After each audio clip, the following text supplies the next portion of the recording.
la rivalité franco-anglaise domine l'histoire de l'Europe occidentale depuis plus de 1000 ans sur terre comme sur mer, depuis Hastings jusqu'au Brexit. Gérard Blier présente quelques grands moments de cette histoire au micro de Yann Le Perf.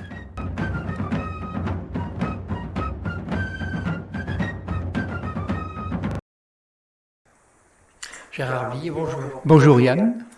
Dans votre livre, France-Angleterre, un millénaire de lutte armée, on peut dire que ça a commencé avec Hastings.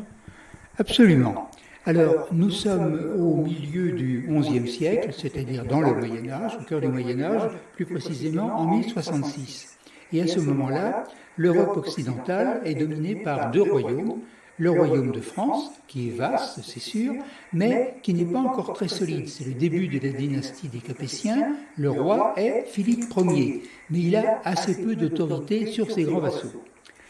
Et de l'autre côté de la Manche, il y a le royaume d'Angleterre. Et on ferait mieux de dire le royaume anglo-saxon, puisque, comme vous le savez, ce sont les envahisseurs dits barbares, saxons, qui ont maté les Celtes et qui ont fait la conquête de l'Angleterre, donc un royaume anglo-saxon. Il se trouve que le roi d'Angleterre, à ce moment-là, ce roi anglo-saxon, c'est Édouard le Confesseur, un souverain qui a été, semble-t-il, de très grande qualité. Il meurt, jusque-là, rien d'extraordinaire. Il n'a pas de descendance. Bon, ça aussi, ça peut arriver.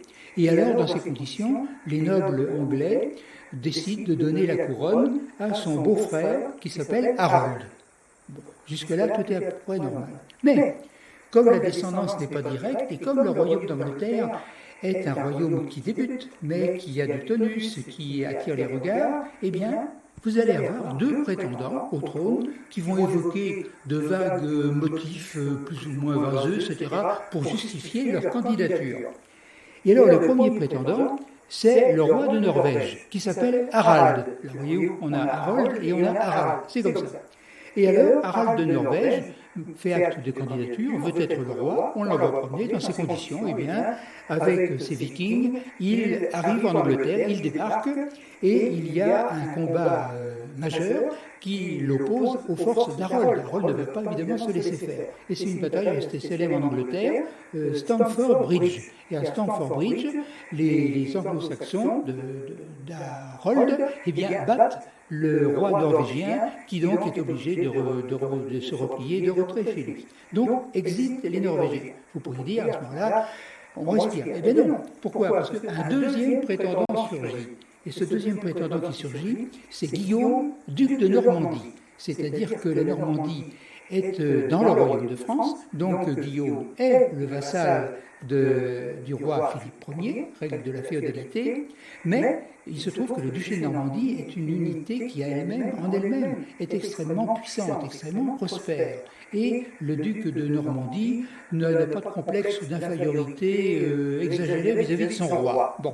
Et alors, le duc de Normandie, là aussi comme le roi de Norvège, invoquant une raison plus ou moins valable, dit qu'il souhaite être le roi d'Angleterre. Ce qui fait que Harold, qui était en train avec ses troupes de récupérer après avoir évincé les Norvégiens, se retrouve avec un nouveau débarquement.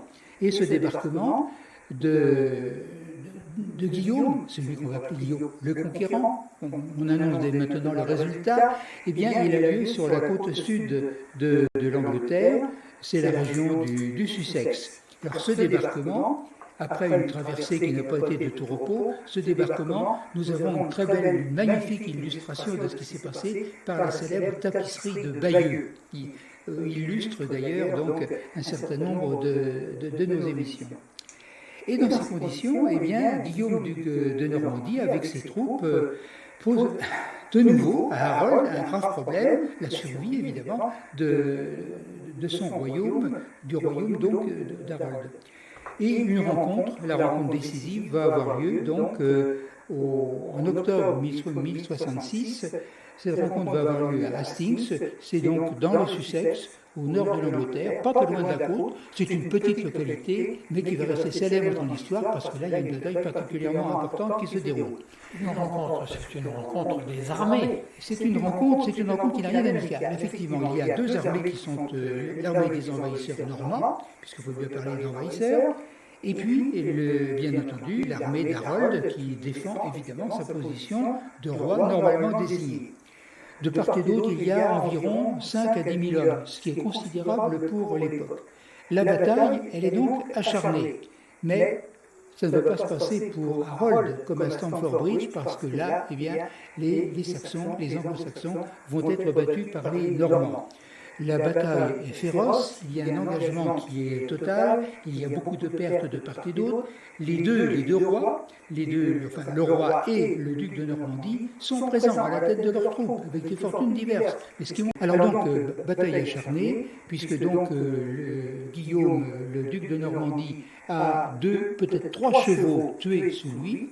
Et quant à Harold, c'est pire, évidemment, c'est-à-dire qu'il est tué. Et alors que la bataille était acharnée et que le sort hésitait à se livrer, la mort du roi saxon, évidemment, quand elle est connue, c'est la débandade et c'est la victoire, une victoire très nette donc de Guillaume, duc de Normandie. Alors, à ce moment-là, on peut penser que, bien sûr, l'affaire est réglée, puisque donc Harold a été tué, son armée est battue, et il y a une voie royale pour Guillaume qui mérite d'ores et déjà le titre de conquérant. Bien non, parce que les nobles anglais, les nobles saxons protestent, ne sont pas d'accord, il va y avoir quelques mois d'incertitude, des combats, etc. Mais Guillaume, le duc de Normandie, finit par s'imposer, et finalement, il est solennellement reconnu comme roi. Guillaume devient Guillaume le Conquérant, roi d'Angleterre. Ce qui fait qu'à ce moment-là, les Normands sont les maîtres de l'Angleterre, c'est-à-dire qu'ils accaparent les richesses, ils accaparent donc dans le cadre du système féodal les différentes seigneuries, et donc ils sont bien sûr les nouveaux maîtres. Ce qui fait qu'à ce moment-là, donc, on a le même phénomène que quelques siècles auparavant, dans la Gaule, lorsque les Romains avaient soumis la Gaule. On se souvient que ça avait donné naissance à une très brillante civilisation, la civilisation gallo-romaine. Et alors là, il y a le même phénomène, c'est-à-dire que les Normands ont soumis les Saxons, ils sont les maîtres, c'est vrai, mais ils vont avoir l'adresse de ne pas en faire trop, ce qui fait qu'on va avoir, comme pour la civilisation gallo-romaine, on va avoir une fusion du monde anglo-saxon et puis des nouveaux arrivants, c'est-à-dire des Normands. Et ça va être une civilisation extrêmement tonique, une civilisation extrêmement brillante. Alors là, d'ores et déjà, voyez-vous, Yann, on a une situation qui est insolite, c'est-à-dire que le duc de Normandie, Guillaume le Conquérant, est le roi d'Angleterre, et en tant que roi d'Angleterre, il est totalement indépendant, bien sûr, mais il reste duc de Normandie. Et en tant que duc de Normandie, il est toujours le vassal du roi de France. Vous voyez ce genre de situation. Et ce qui fait que Guillaume est le maître de l'Angleterre et du duché de Normandie, il est au moins aussi puissant que le roi de France. Vous voyez ce genre de situation. Et dans ces conditions, bien sûr, automatiquement, on peut penser que les lendemains ne vont pas être faciles compte tenu de ce qui s'est passé. Mais c'est bel et bien la conquête de l'Angleterre réalisée par les Normands. Merci beaucoup, Gérard.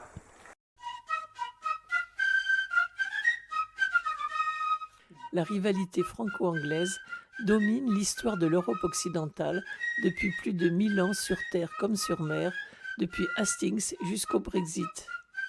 Gérard Blier présente quelques grands moments de cette histoire au micro de Yann Le Perf.